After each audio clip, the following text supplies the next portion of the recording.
save them from these signs that start to reach out for help before it's too late. Welcome back. Today we want to talk about a young Canadian girl who was in a virtual relationship with an English boy for years. They seemed to love each other very much and always talked to each other, but when they saw each other in person for the first time after a few years, everything changed.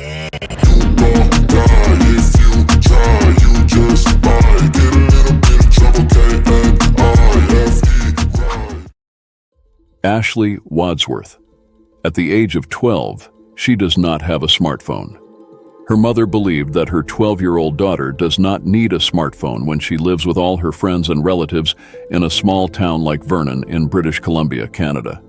From time to time, using their family computer, she goes to social networks to see what her friends have posted. Unlike her friends at school, Ashley was not interested in chatting with strangers on the internet. She did not want to message and talk to random people. She generally preferred traditional social relationships and was quite unfamiliar with virtual space. Nevertheless, her friends loved virtual space, and in the same way, Ashley became interested in social media activities after a while. In 2015, 12-year-old Ashley Wadsworth found the page of a teenage boy named Jack Spell among the followers of one of her friends on Facebook. At that time, when Ashley had just become interested in social media, she always desperately wanted to be friends with people who live outside her own city. She was curious about other cities and countries, and Jack Spell could be the escape that Ashley was looking for. Jack was 16 years old and lived in a town called Chelmsford in Essex, England. Chelmsford was a relatively small town in the north of London and had a population of about 180,000. Ashley was a smart girl. She was good-natured, she was an athlete, she played hockey and tennis. She was also fond of music, and she played the clarinet. She was a very good student at school, she got the best grades, and she was also a social girl.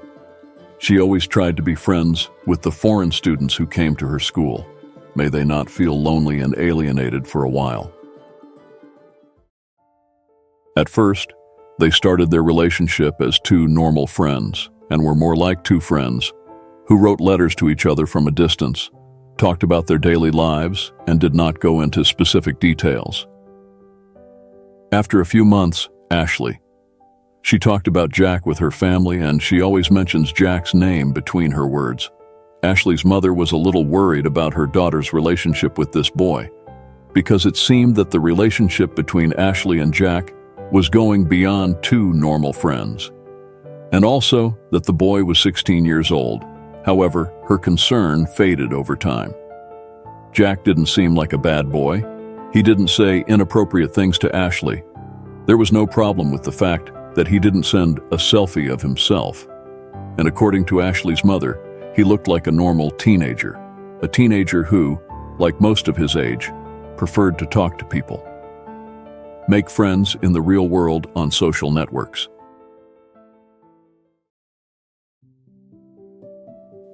Jack would send Ashley all sorts of gifts like clothes, teddy bears, jewelry, and bags, and they would always have long conversations.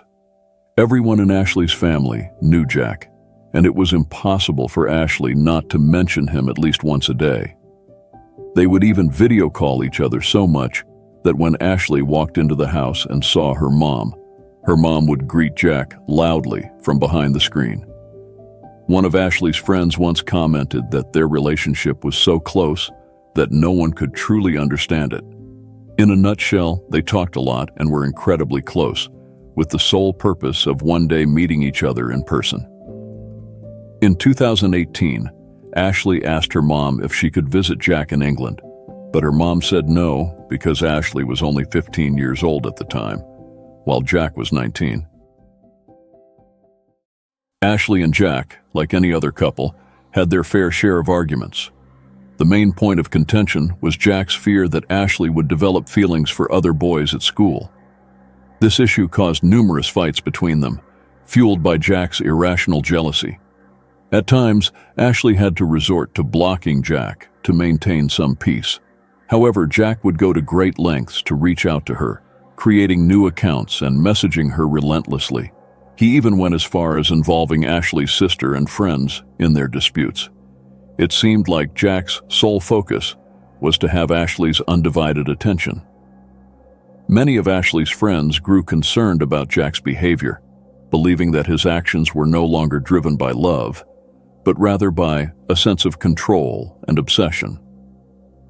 Despite their worries, Ashley defended Jack vehemently, insisting that he was simply a passionate person with a zest for life. She believed that his intentions were good and that he meant no harm. In 2018, Jack, who was 20 years old, decided to surprise Ashley, who was 16 at the time, by sending her a picture of his fresh tattoo. The tattoo was Ashley's name beautifully inked in cursive on his arm, as a symbol of his love for her. When Ashley's mom found out about it, she expressed her concern, thinking it was too much. However, Ashley reassured her mom that she had no intention of getting a tattoo like that herself.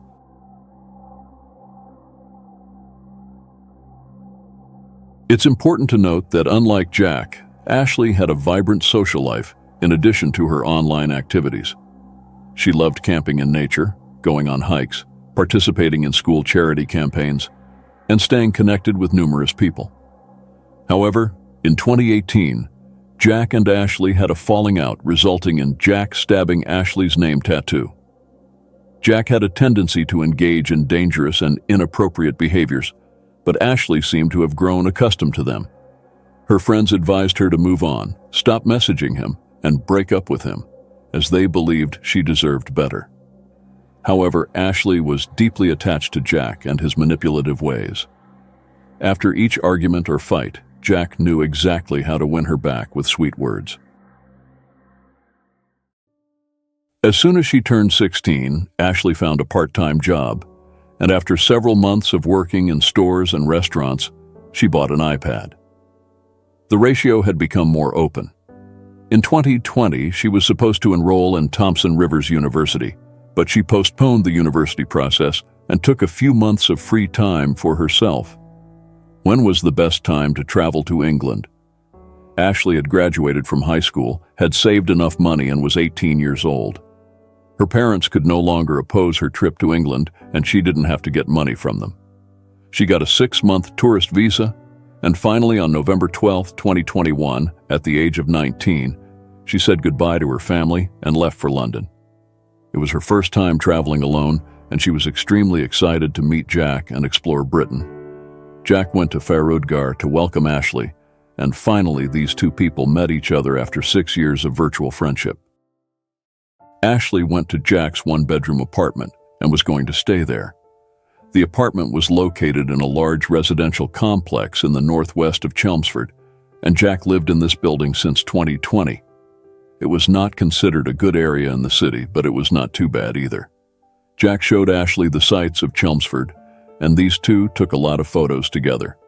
Ashley posted many of the photos on Facebook and showed her friends and family how happy she is with Jack and that she is having fun. The couple adopted a kitten and named it Winston. Ashley's mother was worried about her daughter's meeting with Jack, but when Ashley made a video call with her family and her mother saw the situation, she was relieved. Ashley was seriously happy. It was not possible to work in England with a tourist visa, and Jack was also unemployed. Jack's mother paid for her son's life and seemed to have a close relationship with him. Jack was also close to his sister, but his dad and his brother did not have a role in his life. His father lost his life in 2019, and his brother also removed Jack from his life. He had done it because he believed that Jack was crazy and evil. So let me tell you that, apart from his sister's mother and Ashley, Jack was literally not in a relationship with anyone. He didn't have a social life, he didn't want to go home, he didn't like being outside, and he smoked marijuana and played Xbox all day. Ashley was the opposite of Jack. Recently, before she came to England, she liked religion and decided she was about to be baptized in the Mormon Church. Ashley's family was not religious at all, but they respected this girl's decisions. Honestly, I don't understand how Ashley wanted to be a Mormon and have a relationship with Jack, because Jack Spell's character was in conflict with every single rule of Mormonism. There's this situation with Jack and Ashley. Jack has been getting suspicious of Ashley talking to other guys, so he started snooping around her phone and chats. His paranoia was getting worse by the day. After 6 weeks of Ashley being in England, Jack checked her phone again and discovered that she had blocked 2 English numbers a while back. Jack jumped to conclusions and assumed those numbers belonged to other men. That's when things took a turn for the worse. The harassment escalated from verbal to physical. Ashley, on the other hand, tried to portray a perfect image of their relationship on Facebook, changing her profile picture to one of them together and posting about how much she loved Jack every day. But secretly, she created a hidden folder on Snapchat where she saved pictures of the bruises she got from being beaten.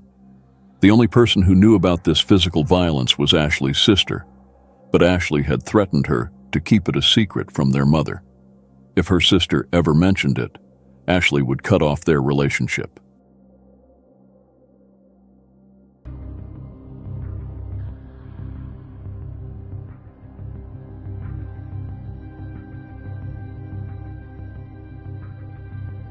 It was so awful. I spent like 2 weeks begging her to come home.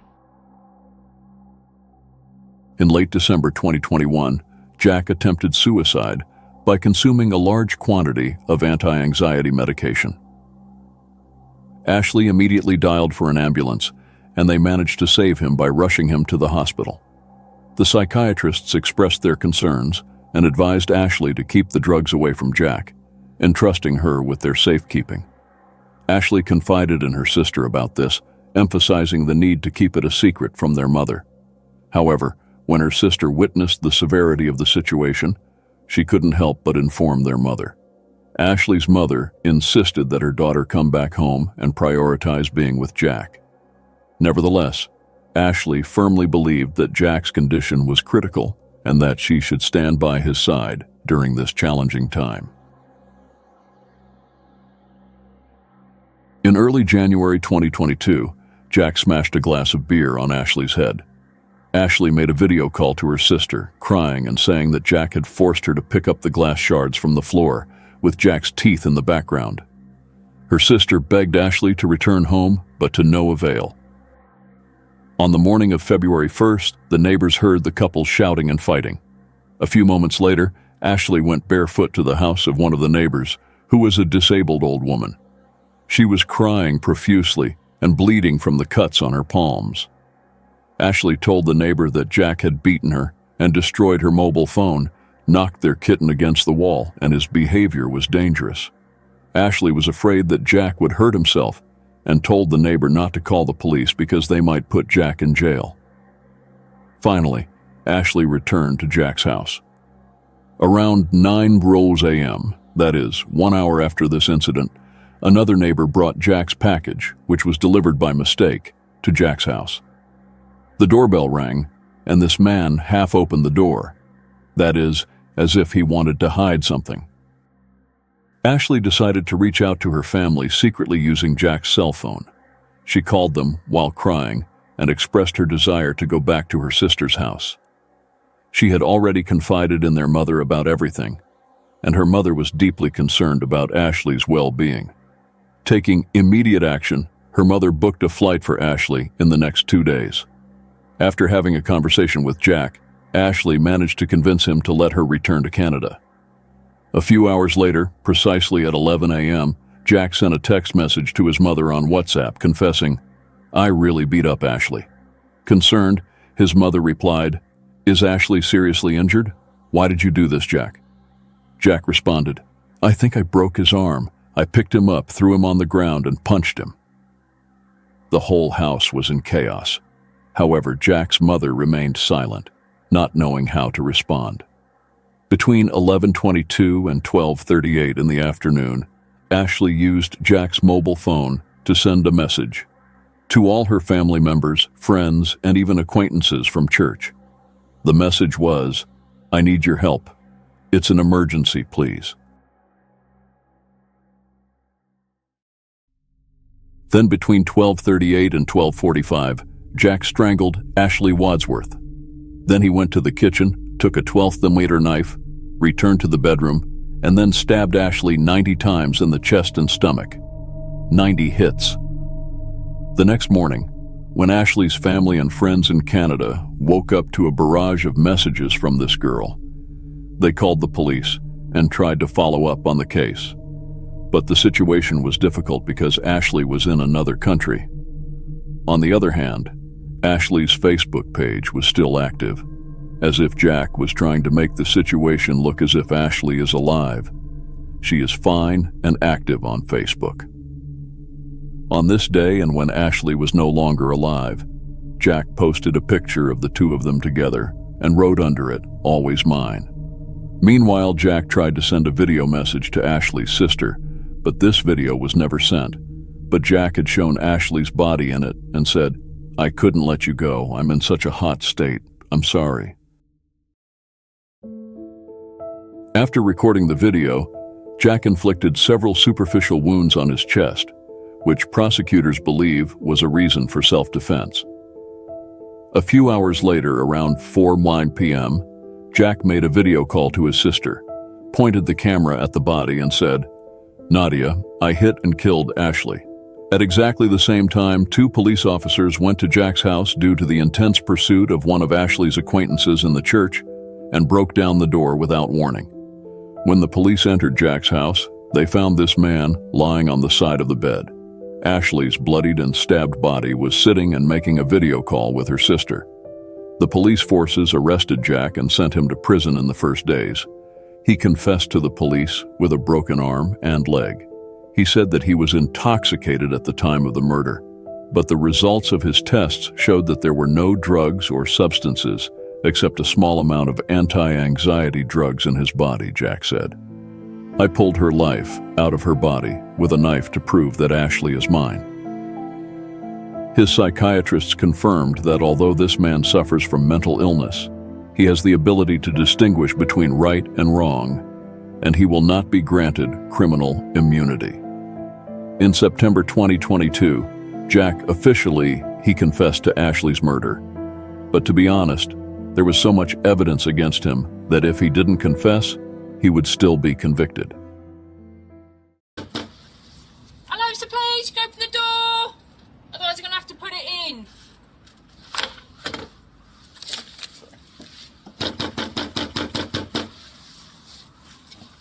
Open the door.